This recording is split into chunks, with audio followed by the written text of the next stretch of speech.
कहाँ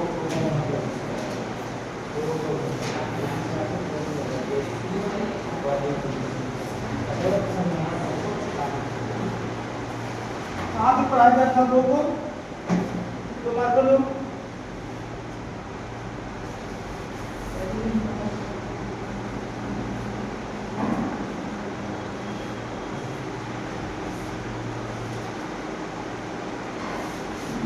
class 10 matrix आपका number कितना था? 3.4 था 4.2 का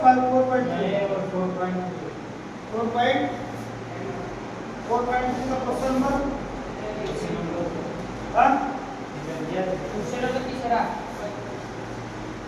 तीसरा पांचवा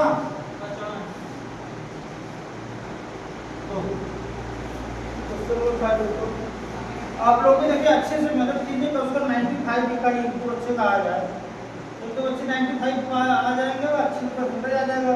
तो लोग जैसे बस कहेंगे उस तरह से सुनते चलो, आप लोग ज़्यादा कुछ नहीं करना, जो जैसा बताया जा रहा है उस तरह से करते चलो। गणित में कितना ज़्यादा क्या देता है क्या नहीं देता है हमको सब अच्छे से बताया, तो मैं इसमें कितना आप लोग आएगा कितना करना रहता है। 50 नंबर को तो आप लोगों का फिक्स रहता है, 30 नंबर प्रैक्टिकल का 20 नंबर ऑप्शन और 50 में खाटी करना रहता है आप लोगों को। 50 बचा ना, उसी 50 में रहना है, लगभग 70-80 सभी लोग पाते हैं। अच्छे से मेहनत कर दो, 100 में से 100 कहीं नहीं गया, 100 में से 100 कहीं गया ही नहीं। अच्छे से आप लोग 4-5 लोगों से और परसेंटेज के हिसाब से कोचिंग पड़ती है, न कि बच्चों के दिमाग कोचिंग पड़ती है। इतना तो लोग रहे हमारे यहाँ, उनका परसेंटेज आएगा तब तो माने रखेंगे। हमको दिखाना नहीं है, हमको परसेंटेज दिखाना है, रिजल्ट दिखाना है, बच्चों की संख्या जरूरी नहीं है। क्वेश्चन नंबर 5 कहना है क्या परिमाप 80 मीटर तथा क्षेत्रफल 400 मीटर स्क्वायर के एक पार्क को बनाना संभव है।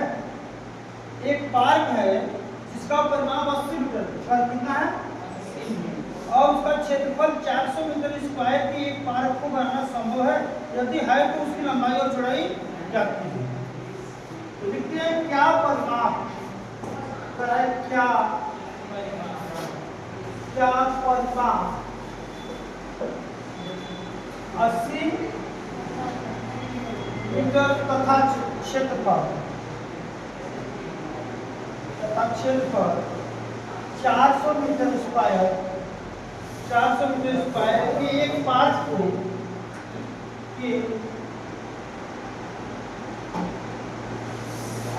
ये एक पार्क को बनाना संभव है,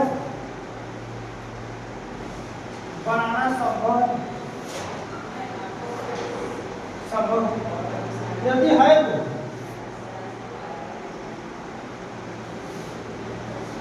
है तो उसकी लंबाई और चौड़ाई जाती है तो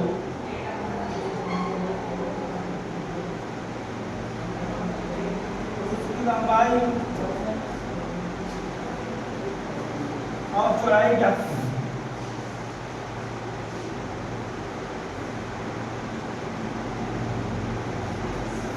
यही सवाल समझ लीजिए।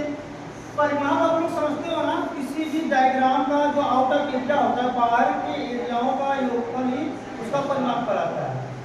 आपका वह एरिया चाहे सर्कल का हो या तो वर्ग का हो या तो रेक्टेंगल हो जाए, समझ लो, आयत का हो सकता है, वर्ग का हो सकता है, वृत्त का हो सकता है। बाहरी भाग होता है, बाहरी भाग के भाग को जोड़ने में जो आता है वही परिमाप कराता है। क्या कहता है?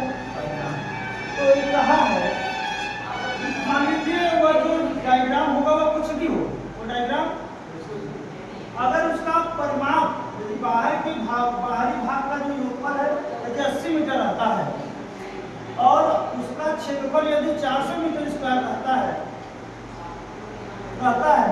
तो क्या ऐसे पार्क को बनाना संभव है? क्षेत्रफल मतलब लंबाई गुणा चौड़ाई, वृत्त का रहेगा पाई स्क्वायर, समझ बात। यदि ऐसे पार्क को बनाना संभव है तो वह कह रहा है कि उसकी लंबाई और चौड़ाई जाती है। तो हम मान लेते हैं कि पार्क है, पार्क की लंबाई x है और चौड़ाई y। ठीक है, माना कि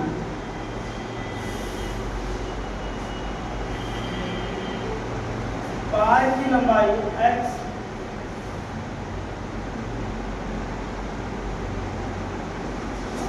तथा चौड़ाई y।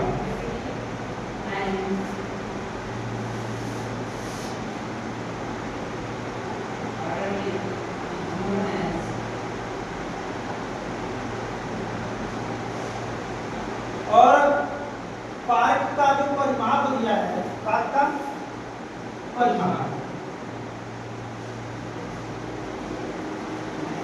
पार्क का परिमाप होता है कि सभी भुजाओं का योगफल, सभी भुजाओं का क्या हो जाएगा, लंबाई धन चौड़ाई यानी x प्लस वाई। हाँ भुजा, तो इसका परिमाप कितना है 80 x प्लस वाई। मान लीजिए यहाँ से हम y का मान निकालते हैं, कितना हो जाएगा 80 में इसका x, समीकरण नंबर y आपका 80 माइनस 6 हो गया। तो अब आप लोग जानते हो कि पार्क का जो क्षेत्रफल होगा वो लंबाई में क्या होगा,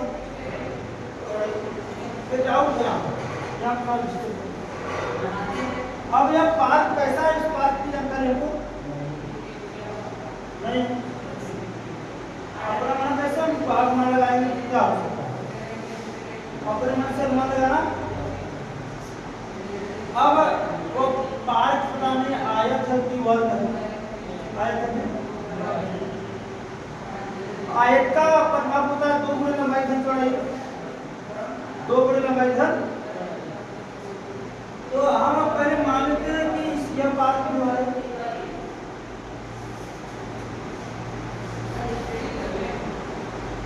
इस पार्क को मान लेते हैं आयत, क्या है,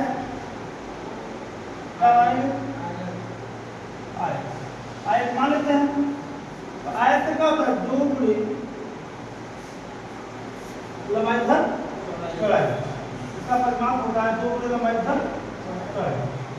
तो परिमाप की जगह क्या रखेंगे 80 बराबर x प्लस y गुणे 2, 2 का भाग इसमें दे देंगे, इसी से काटेंगे तो कितना होगा 40 बराबर x प्लस y, तो y बराबर 40 है इसका, और इसको समीकरण नंबर हम आयत मान के चल रहे हैं।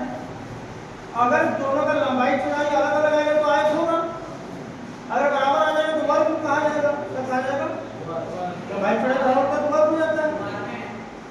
तो उसकी लंबाई चौड़ाई निकालने में उसके आंसर पर डिपेंड करेगा कि बराबर रहेगा तो वर्ग मानेंगे कि वो वर्ग रहेगा, वो बनाना संभव है।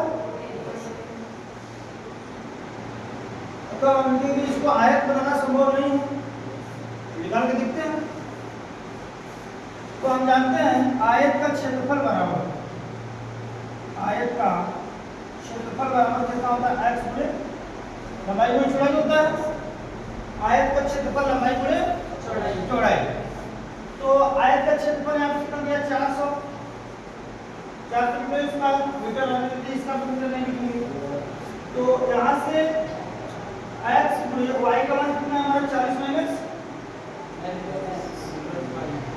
40 माइनस x, इस y की जगह क्या लिखेंगे 40 माइनस का x।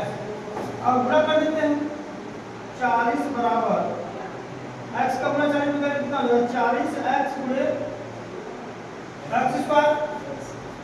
अब इस 40 को भी इधर ले लेते हैं, कहाँ लेंगे इधर, इधर लेंगे तो क्या हो जाएगा, इसको पूरा इधर लेते हैं, इस पूरे को इधर ले लेते हैं, तो क्या हो जाएगा x स्क्वायर माइनस का 40x माइनस का 40 बराबर प्लस का 40 रहेगा, 40 की तरह ये 40 इधर ही है, ये 40 इसे 40x के पहले प्लस था तो इधर आके क्या होगा माइनस x स्क्वायर था तो इधर क्या होगा, यहाँ तक कोई डाउट, इसका गुणनखंड कर देते हैं, गुणनखंड वो सर हमारा 440 कैसे